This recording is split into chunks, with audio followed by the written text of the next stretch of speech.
Hello, hello, hello, and welcome to the You Are the Program podcast as Michigan State falls once again 20-17 in a game that these just keep stacking up. They stack up and stack up and stack up. We talk about copy, paste, repeat, game plans, endings, everything.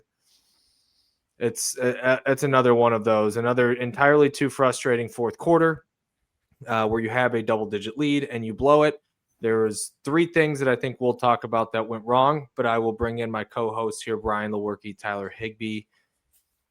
Fellas, I don't want to say it can always get worse because, honestly, at this point, losing another game, it's not even getting worse at this point, honestly. It's just this is where we're at. Yes, winning by definition is getting a little bit better, but I don't know where we're at with this program. I don't know where we're at with this regime, this era. All I know is we fell to 3-8, let another one slip away from us, and here we are winless in the conference with Maryland coming up. Yeah, there doesn't really seem to be a direction that this team has. It's just kind of practice throughout the week, go out, maybe win, hopefully win on Saturday, and then just kind of repeat it. There's not like a plan set in stone. It doesn't really seem like it's just kind of a bunch of jargon. And Dante, I thought it was you put out the tweet on our X account at the beginning and said if there's any special teams play for Iowa, don't even think about getting off the bus. And that was insane how you called that from the beginning, because that was the difference in the game. A little bit of foreshadowing there. I saw a stat too that it was the last 3 times we played in Iowa City, they've had a punt return for a touchdown every single time. So, yeah. The demons of Kinnick strike yet again. And this team, I don't know about it always getting worse, but this team seems to find a new way to lose every week this year. And before you hopped in, Dante, Brian and I were talking. I think Michigan State led Iowa in just about every meaningful statistical category. I mean, even the sacks. I talked about the Iowa D-line potentially wreaking havoc. They only had 2 sacks, and Michigan State got 3. So even that stat, Michigan State led. Time of possession, any stat you want to look at, time of possession, passing yards, rushing yards, third down percentage, whatever you want to look at, Michigan State pretty much dominated across the board and still found a way to lose. So not a great time to be a Spartan right now. One stat that we did not lose in, or that we did not win in, that we had talked about pregame was the hidden yardage. It's hidden for a reason. It's not on the stat sheet, but they average 50 yards per punt return. Obviously, having the game changer that puts them up 7-0. It's just frustrating, and you're talking about not playing worse and all that, but I think what the most frustrating thing is, and I've kind of come to grips with this, is that they're not winning. They're actually playing better football, right? They're playing better football since that UCLA game. They have played better football. And that's where the frustrations are really culminating right now with the staff and just the inability to close out these games is defensively. We've talked about it. It feels like 5 weeks in a row now that the defense has played good enough to where you have a chance to win the game. You're in a good enough position with how the defense is playing week in, week out to win games. And offensively, again, it feels like since Alessio's come in there, the offense operates at a little bit of a different pace. They hit on a little bit more chunk plays. They find their tight ends. The running scheme, running the ball wise, we've found some stuff on this wide zone with Tal Tolliver. I feel like has done a good job. It hasn't been as sputtering, but still at the end of the game in fourth quarter, when it becomes winning time in these games, it's time and time and time and time again that this team doesn't know how to win a game. And so that's, to me, that's the most frustrating thing is truly it can't get worse in terms of wins and losses because we're just numb to it at this point. But as good or bad as you want to say it, the team is playing better football. But at the end of the day, when you don't win, it's damning to the staff, and the ways that you find to lose games is damning as well. Yeah, and when you run down the stat sheet, the ways that we can't win the games even though we're winning in all these statistical categories, you go through it. We have more first downs. We have a better third down efficiency. We have more yards. We have more passing yards. We have fewer turnovers. We have fewer penalties. Time possession is about a minute difference, so it's kind of the same there. But we did win in time possession. So it's just those things where you're going through your goals at the end of post game, and we probably hit a decent amount of goals. I mean, 4 for 15 on third down. It's about a little less than 30%, I think, right? So that's not ideal, but I was 1 for 10 on third down. So our defense did a great job of getting off the field when they needed to. And like you said, our defense is playing winning football, and we didn't think like a 17-point spread from an Iowa team is a lot. And I wouldn't have been surprised if we didn't, kind of hang around the game, but we did. And again, you said we had a double-digit lead in the fourth quarter. Gronowski had 30 yards passing entering the fourth quarter and finished with 147. So it's just the ways that we can't finish the game and kind of find that way to win. It just continues to kind of build on itself. It's kind of funny. I was watching the game with some of my buddies here, and in the third quarter, it's 7-3, and they're talking about like this game. This is a typical Iowa Big Ten game, just gross, not a whole lot of offense. And 7-3 in the third quarter is kind of what you expect, at least old school Iowa to be. And then all of a sudden in the fourth quarter, Michigan State's up. Was it 17-7, right? Yeah. In the fourth. And then you get 26 total yards of offense by Michigan State in the fourth quarter. You really needed one first down there at the end of the game to make it really tough on Iowa to kind of put them away. You weren't able to do it, whether it comes down to play calling and execution, actually executing the play call. I mean, there's a lot of factors that go into it. All boils down to not getting the job done, like you guys said. And it's really just there's not a whole lot you can say about it at this point. It's 8 weeks in a row of not being able to capitalize. So let's break down the fourth quarter, and I think obviously this is what everyone wants to talk about, discuss here. Obviously, starting with the Smith era and where it continues to trend, obviously is one thing. And I want to relate all three of these back to where we're at as a program and where this team is at right now. Because you saw in the locker room, I think Alessio talked about, kind of vouching for Jonathan Smith. Talking about the type of guy he is, coach he is, leader he is. And then Jordan Hall kind of said the same exact things. In so many words, just saying, he gets too much hate. At the end of the day, we're in position to win these games. I think this is a little bit of what Jonathan Smith said. It's a competitive league, X, Y, and Z. Got to give credit to the other team. Offensively, let's start with offense because Tyler, you had just talked about it. You're up 17-7. And I think we had the ball up 17-7, if I'm not mistaken. Can someone pull up the drive sheet real quick? Yeah. I think we had the ball up 10. We scored a touchdown to go up 17-7, and then Iowa got the ball back and hit a field goal in the first drive of the fourth quarter. Okay. Either way, we had 2 cracks at it when I believe it was 17-10. So you have a 7-point lead. And you have 2 cracks at it, and that's where you don't pick up a first down, right? So offensively, I think one of my biggest issues in the fourth quarter, and this goes to like specifically offensive coordinator Brian Lindgren, is not picking up a first down, but it was entirely too conservative in terms of run the ball or straight play action or straight drop back pass, right? I don't know how many times we did the play action boot that seemed to work all day. Jack Velling and Michael Masunas both had big days.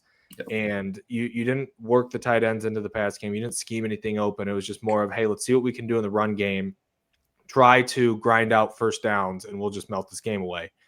You're playing conservatively at that point. You don't have a ton to lose at this point in the season, obviously. You're already missing a bowl game. But I didn't like the play calling. Obviously, the execution wasn't there. But we had chances where we were second and short, third and short, and then fourth and short, specifically with I know a lot of people were calling it out in terms of the 4th and 2 about at midfield.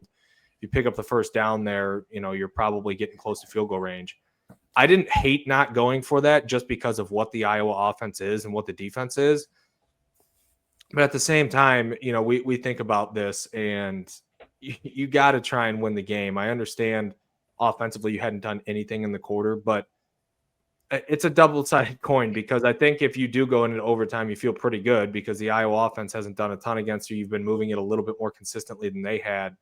it's tough, man. And that's where I kind of put a lot of the blame on the coaching staff. You can blame execution down the stretch and you can blame players not making plays. But at the end of the day, you have to put them in the best possible position to succeed. And I don't think that the coaches did in that fourth quarter, specifically offensively, that we're focusing on right now. Yeah, you have to know your players and know what plays work for them and try and get something going. I mean, we had one first down in the fourth quarter, and it came on the last series and still ended up punting the ball away. But, the first three series of the fourth quarter, we go 3-play punt, 3-play punt, 3-play punt. So we're not putting any pressure on the Iowa offense to, try and strain themselves to go out and make any plays. We're kind of just playing a little conservative and hoping that they don't drive the field and go down and score a touchdown or kick a field goal. And you wait and do that for too long, and eventually it's going to happen. And that's exactly what happened. No, I did like a lot of the stuff this offense was doing. You talked about a lot of the play action. It felt like they really made an emphasis on that play action this week to kind of move Alessio off his spot. Because I mentioned that Iowa D line having 19 sacks, 16 among 3 guys.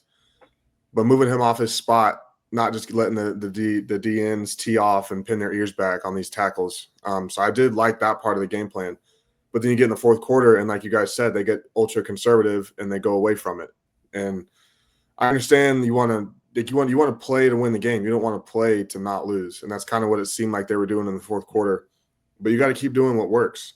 And you did a lot of the play action. A lot of the stretch runs. We talked about how I think that's what this O-line strength is. Mm-hmm. Is a lot of the runs to the outside, not the straight downhill stuff. But they kind of just got away from what they did well. And then on the last drive, was it a screen? Or it was something. It was a drop pass. It stopped the clock for Iowa. Like, you're 3rd and long. You either got to run it and make them use a timeout or a for sure completion. And you don't do either of them. They save a timeout. It might not have really mattered in the long run because Iowa got down the field without much resistance there for their game-winning field goal. But a lot of things that could have been better just weren't. Would you guys have gone for it on the 4th and 2 if you're the head coach? Like, were you wanting us to go for it, or were you fine with the punt? Which way were you leaning on that? I can't really speak on it because I didn't watch the second half. I just watched kind of a little replay of like the big play. Yeah, but you still, I mean, the situation. Like, hey, we're not moving the ball at all, but we're 3-8 or 3-7 trying to win the game at midfield. Would you have gone for it, or how much time was left in the game? A minute. Yeah, not much. I mean, if you don't pick it up, they're immediately in field goal range, right? Or they need like 10 yards to get into the field goal range. I mean, just think, I probably would punt and make Iowa go the length of the field with a quarterback that hasn't really done much all year, and especially not today. So I probably would have punted, and it may seem conservative, but it kind of puts the pressure on Iowa's offense against our defense, who's been playing pretty well the entire game. I think that's part of the equation too. I was just going to say real quick is that overtime, like, you have to feel like your offense is in a better spot than Iowa's offense had been because you were moving it a little bit more consistently than they were all day in terms of, hey, let's just get this thing to overtime and we feel good about our chances to score 1 touchdown versus holding Iowa to 1. I'll tell you what, early on, first 2 series for Iowa, I thought they were going to rush for 250 yards on us. But the defense made the adjustments and kind of settled down. But to answer your question, like the book and the analytics probably tell you to punt it like they did. But like you said, you're a 3-7 team. What do you really have to lose? Like, go win the game. Yeah, I mean, I see it both ways, and I'm not going to fault anyone. And hindsight's 20/20, right? And you can say that was probably the right thing to do. In the moment, I had said punt it just because we were moving it more consistently. But looking back, I mean, you really don't have anything to lose. You got to try and win that game. If you pick up 20 yards in the next 3 snaps, you're in position to win that game. And so that's the frustrating thing.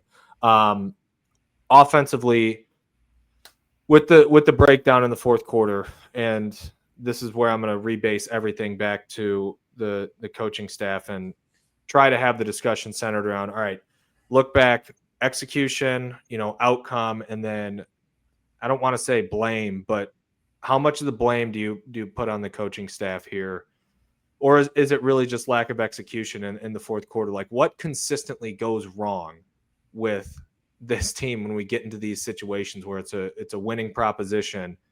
Minnesota, Iowa, Nebraska, like it's a trend now. And I talked last week about, Coach D'Antonio's biggest thing was he wanted to build the program off the margins and close games, because that's, while you're building that talent, you're probably going to be in a lot of close games. Is there clearly something, and I think we would all agree, is there clearly something that the coaching staff's doing, or is it just we're just not executing as a group, as a team, when it comes down to winning time? I think it's a little bit of both, and I think that also when it continues to happen, game in and game out, there kind of gets this like little bit of a mental block for both the players and the coaches of like waiting for something bad to happen. Like, instead of going out and be like, all right, this is going to be my moment, or this is going to be the team's moment, and we're going to go make a play here and we're going to win the game. It kind of becomes like, all right, what can we do to not lose this game this time, and try and flip the switch. And then you start getting your butt cheeks get a little tight, and it makes it a little difficult, and you start clenching your you know what, and that like little mental block of trying to, make that big play in that situation just kind of gets in the back of your head, and the execution falters, and I think the play calling falters. So it's kind of a little bit of both, I think. Yeah, I'm with you. I think it's part of what you said. This team doesn't know how to win, Dante. I think you tweeted that as well. Like, it's the players haven't experienced it, and we're 23 games into this tenure now, and it's part of it's on the coaches too. Like, the coaches have to make the right play calls and not let their butts pucker when things get tight in the end of the game, when things are kind of amplified, whether it's good or bad. I mean, towards the end of the game, we said it was nut cutting time. I remember that was one of the things we said in the fourth quarter. Like, it's now or never, pretty much. So I think part of it is the coaching staff not really putting these guys in the situation late in games to execute, and then it's on the players as well. I mean, I think Nick Marsh had a few uncharacteristic drops this game. That was earlier in the game, but that can feed into a coach not wanting to take a chance there and all that kind of stuff. So it starts up top, but it trickles down for sure. Yeah, I mean, it's when it's every single game, I think it's a coaching issue or just a culture issue. And I don't say that in terms of I think the culture is bad. It's just, again, it's something that's hammered into the program, and it's your DNA when it goes right. And, truthfully, in these situations, it's a lot of the time it's 50-50. When you look at, if you stack up every team in the nation's one score game records, right? When you get in these, there's a lot of, 2-3, 3-2, 4-1, and that's just kind of what you're bred off of. And for us to lose all of them, I think is emblematic of the culture that has not formed in East Lansing. Another thing that I'd like to talk about in terms of the culture is the special teams. And this was, it's not just a return game too, because if we're talking about fourth quarter breakdowns, yeah, it's kicking to Weegan, right? That guy had killed you all day. He's been one of the best returners in the conference all year. And this is where I kind of have an issue with schematically in the punt team. We've talked about it earlier this year in terms of the personal protectors. When you have personal protectors out there, that is 2 or 3 guys that are less mobile than if you just have a traditional punt unit. If you think about looking at the NFL, right? They don't have personal protectors. They just line up, and it's all guys that can get down the field and be mobile and make plays. That is something that obviously has not helped us out, as we've had 2 punts blocked this year. But also when a guy gets rolling, you don't have as many nimble guys in coverage that are doing that. So your coverage kind of breaks down, number one, right there. But the decision to kick to him late in the game to set up, I think that was the field goal. It was the field goal or the touchdown to tie it. And then and then also the shanked punt by Eckley. It was one of the worst special teams performances you will see, and by one unit. And that's like, when I talk about emblematic of the culture in the program, we have, or I specifically, I feel like have talked about when it's special teams, and you guys have probably echoed this, like the best special teams units in the country are typically some of the best teams in the country, because that's just the discipline and the attention to detail and all of those little things that typically gets hammered in there. And clearly, like when you have this bad of a performance on punt unit, I just don't know kind of what goes through your head in terms of coaching. You have to try and kick it out of bounds. I don't know if that's what made Eckley shank it, to try and kick it out of bounds versus just booming it deep. But it was all around really, really bad punt return wise. Yeah, and when you look at the decision to punt to Weejan at the end, where he gets that 40-yard gain to set up, I think it was the touchdown actually, but I obviously in hindsight you would want to kick it out of bounds, but where Eckley placed the punt, it was like 8 yards from the sideline, so it was a very good kick, and it wasn't like out kicking his coverage either. There were guys that were there pretty quickly, but his punt placement was great. And you kind of have a guy forced to go one way. When you're 8 yards from the sideline, you can't really run that way. So you have to run the other way. And the coverage team should know that, and they should kind of be defending that way. And obviously Iowa got kind of a wall and was able to run to the outside. But yeah, it was not a good special team performance. And I think it definitely was the difference in the game. Obviously, I mean, a touchdown off of that, and then setting up a game-winning or game-closing touchdown to end up in the game. It definitely was the difference. So you, real quick before Tyler, you come in, you brought up two really good points right there. Of one, out kicking your coverage possibility. Like that's a way that bigger returns happen, because if you punt it too far, there's a lot of room for the returner to operate. And number two is punt placement, right? If you call, or because typically the call in the huddle, or before they run out there, you know which direction that the punter is aiming to punt the ball, right? And so if you call punt right and you think he's going to punt it because nobody's looking at the ball when it's in the air, and he kicks it left, that's how a lot of times big returns can happen. But to your point, I mean, he did put it on the side of the field that everyone is angled, and it's just poor tackling. Yeah. I don't really have anything more. It's kind of typical Iowa. I mean, they kind of try to muck up the game, make a big play on special teams, get them in good field position to make a big play on offense. I mean, that's kind of one of their identities over the years.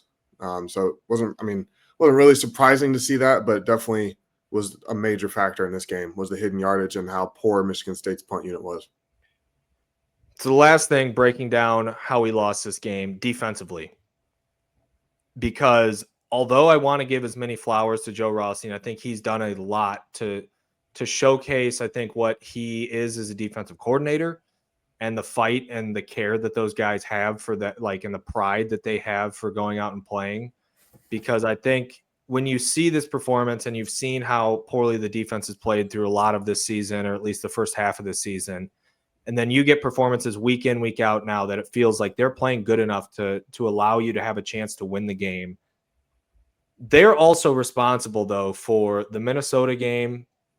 We're up 7 late in that game. The Iowa game, we're up 10. I know that it's shorter fields when they're scoring those, but at the same time, it's a tie game with 50 seconds left against Iowa's offense, and they get it into field goal range, right? So it's not like they're harmless in this, and it's not like I can't pin any blame on the defense and Joe Rossi, because at the end of the day, you had a chance to send this into overtime, and the defense can also make plays to end this thing. And so that's where it becomes increasingly frustrating, because things that seem like positives throughout these games turn to negatives. I mean, we talked about, putting up 17 points against Iowa's defense and the statistical, mismatch that it was in terms of offensive stats on either side of the ball.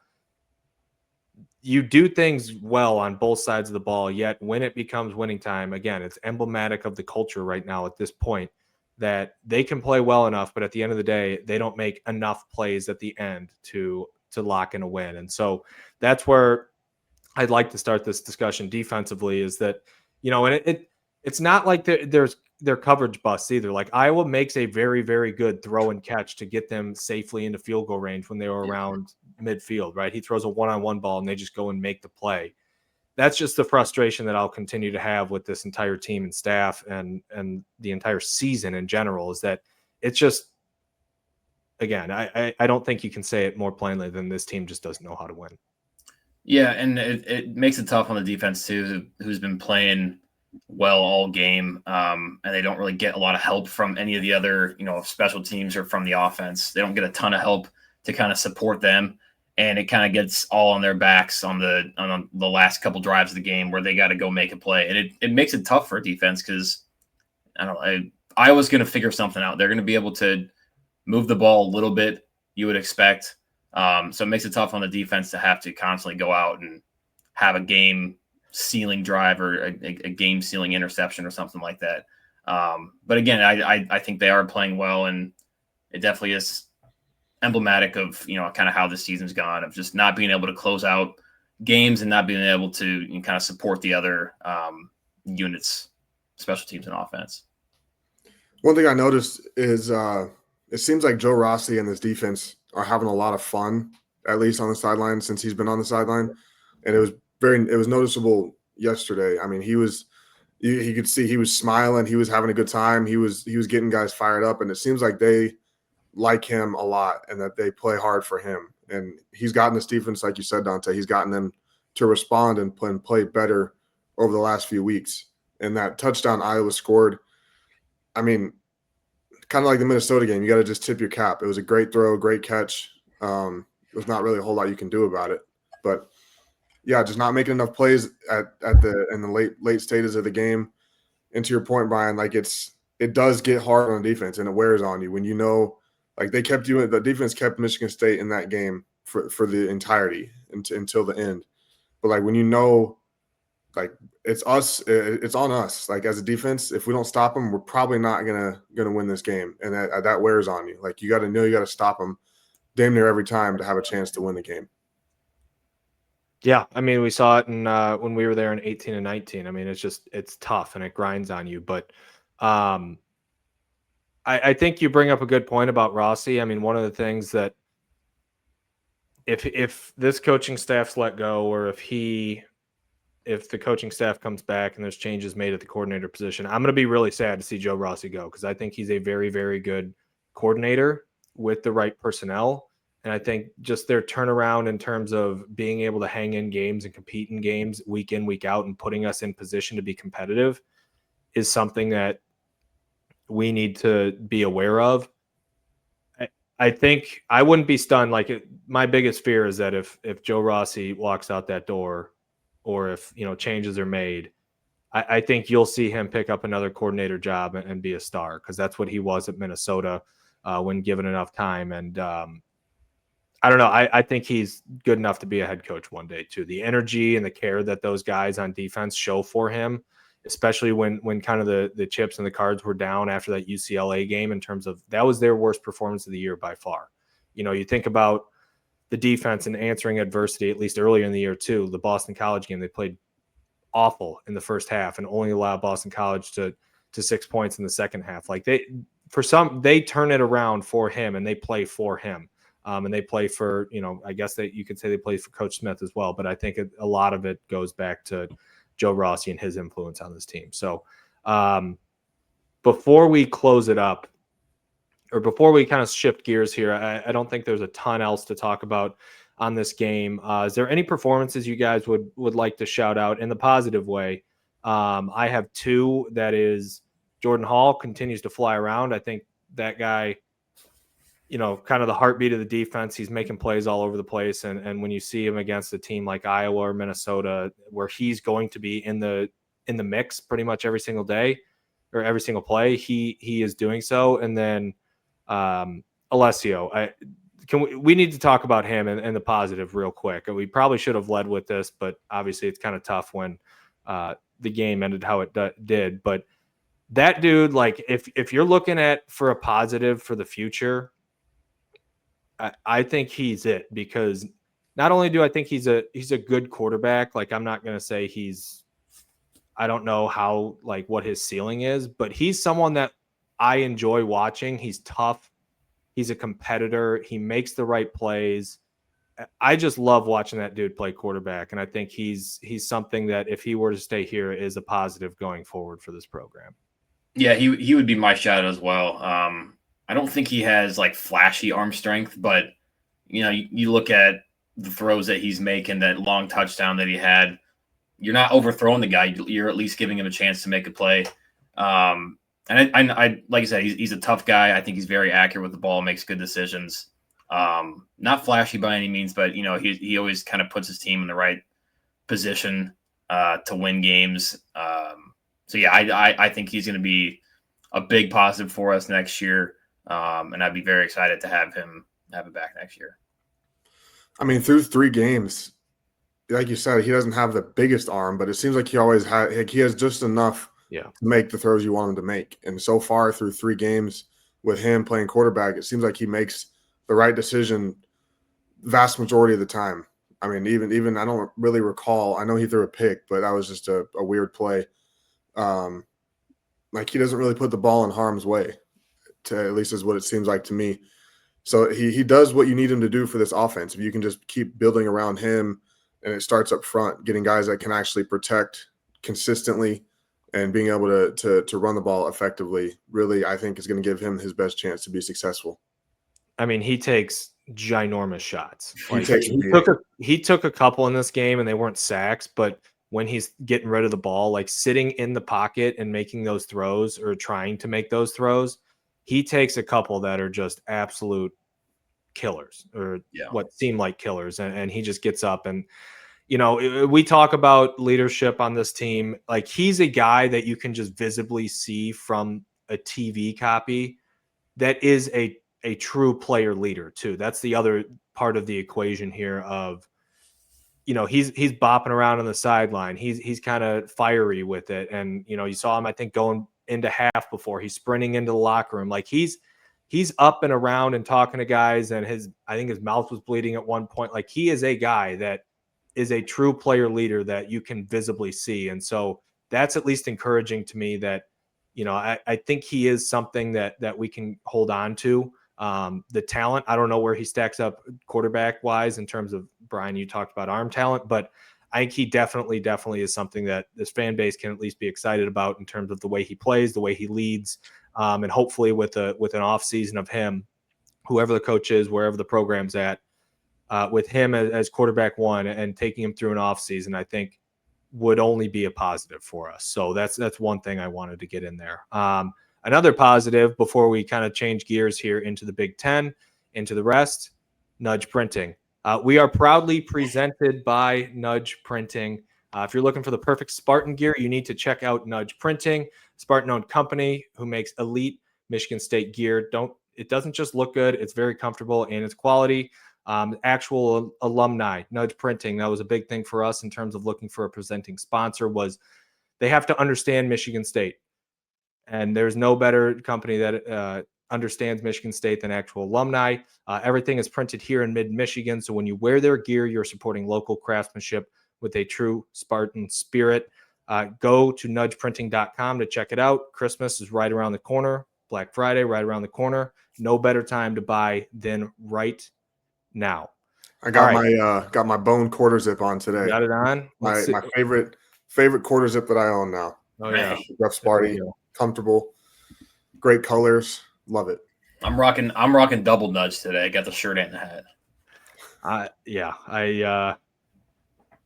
I just it's winter right now, and I might need to see the beanie supply if they got any beanies out there, because the hats aren't flying as much anymore. It's about to be winter. I need to see if they got any beanies, or if not, maybe we need to talk to Gabe about that, see what we can do. Yeah. All right. It got below 70 here in Houston today, so I had to break out a jacket. Okay. Poor guy. All right. College football, if we move off of the Michigan State game, we got some interesting results this week, or not even interesting in terms of upsets, but we got a little bit of clarity on the Big Ten.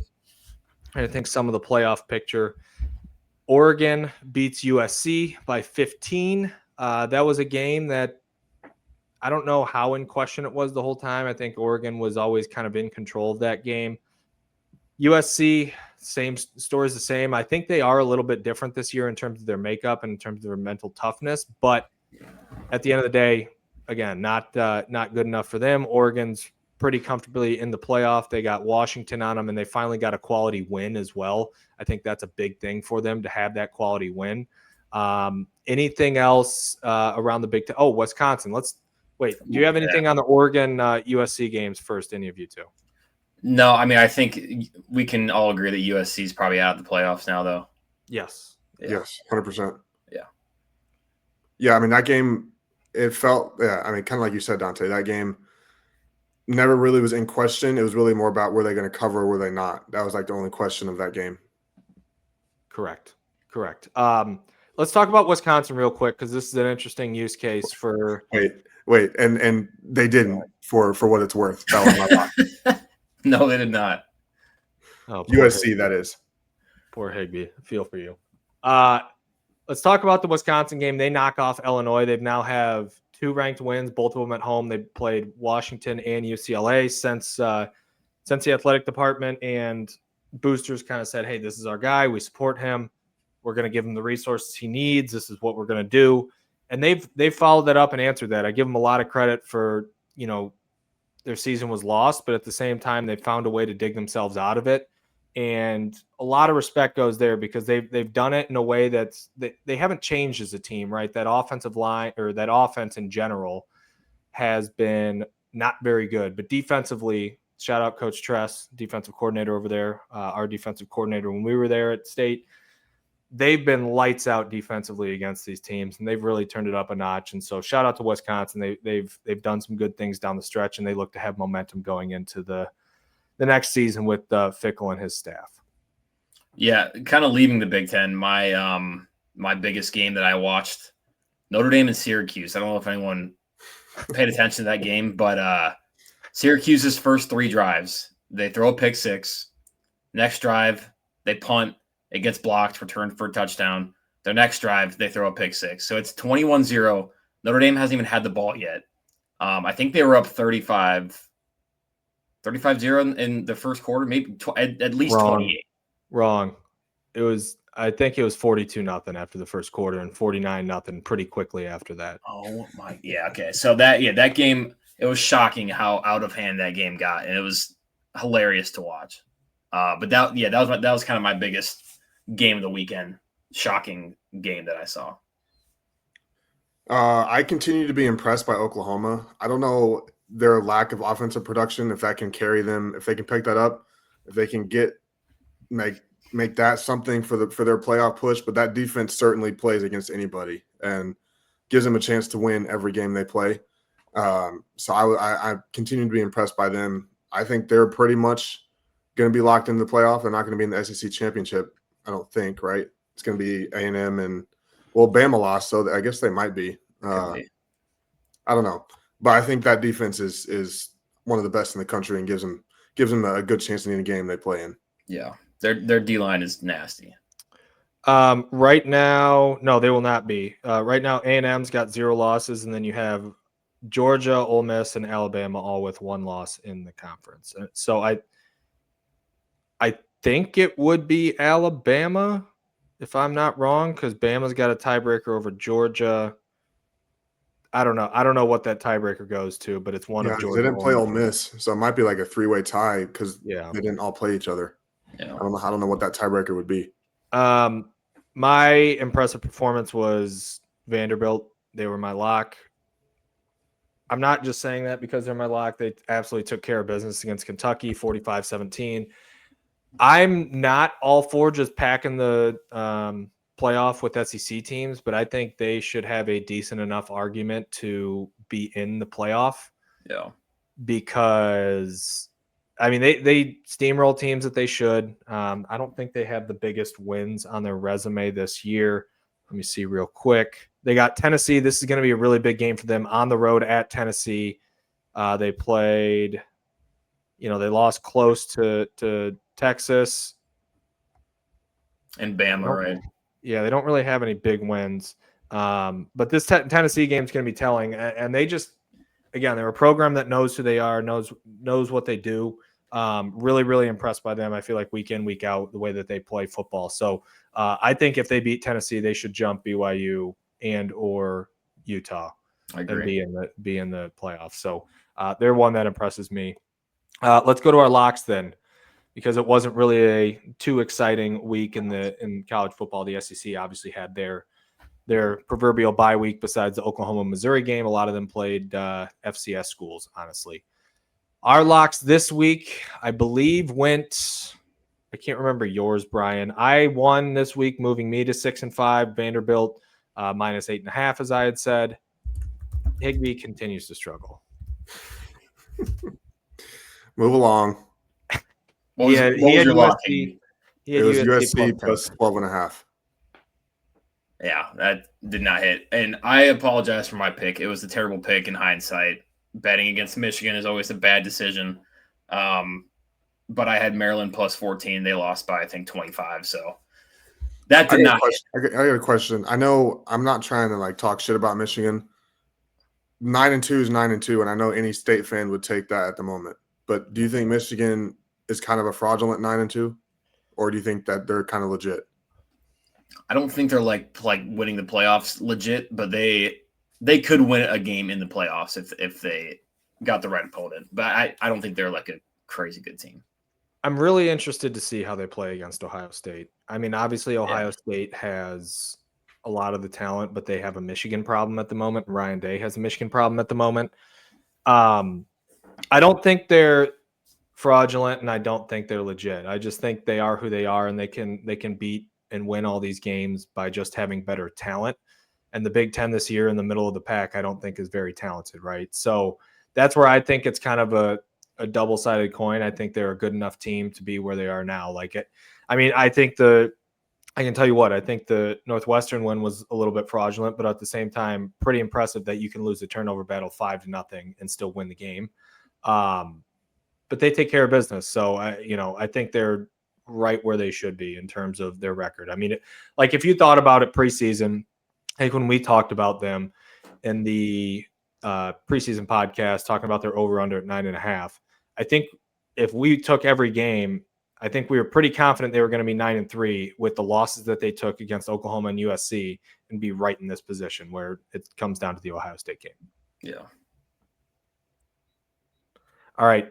Next week, Michigan State will be playing Maryland down in Ford Field. I'll be really interested to see what the attendance is for this game, but it's a big week in college football. Michigan, Ohio State. You got the Iron Bowl. You got a lot of very big games. Texas A&M, Texas versus A&M, not just Texas A&M. Very big week. This will be the last game of the 2025 campaign, the last game of our pregame, post games. We'll probably, similar to last year, do some follow-ups in terms of the playoffs, stuff like that, and we'll see how things change because there's been no announcement whether Jonathan Smith's coming back or not. It's going to be interesting. There might be a lot of change. Obviously, if there is a change at the helm, we'll probably be doing a lot of recording between what we see fit and where we're going to go. But until that decision comes, we do not know truly. So we'll leave it off here. We'll give you guys a happy Thanksgiving in advance. We'll record this week. Go green.